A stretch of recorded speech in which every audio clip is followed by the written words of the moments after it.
આજે તો છે કૃશિલભાઈનો બર્થડે અને કૃશિલભાઈના બર્થડેમાં કાંઈ કાંડ ના થાય એવું બને જ નહીં. તો પહેલાં કેક લેવામાં જ સ્ટ્રગલ એટલું બધું થઈ ગયું. તો દિવસની શરૂઆત મસ્ત થઈ હતી.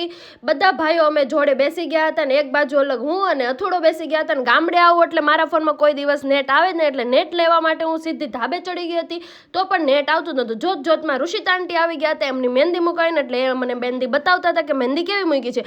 મહેંદી એમની જોઈ લીધી અને બધા ભાઈ બહેનોએ અહીંયા સોડાની બોટલ મંગાવી લીધી હતી એટલે સોડા પી લીધી. અને મહેક અને અર્થ ને એ લોકો તો પોતાની ધૂનમાં જ હતા.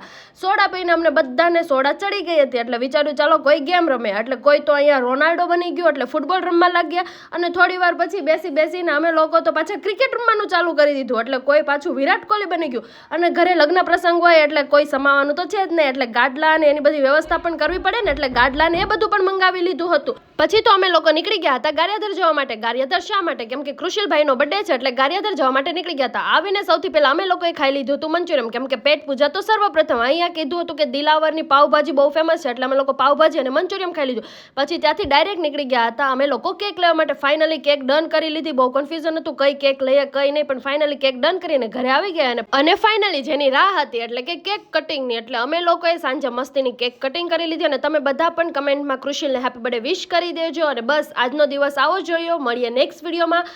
આજના વ્લોગ માટે આટલું જ. બાય, જય શ્રી કૃષ્ણ.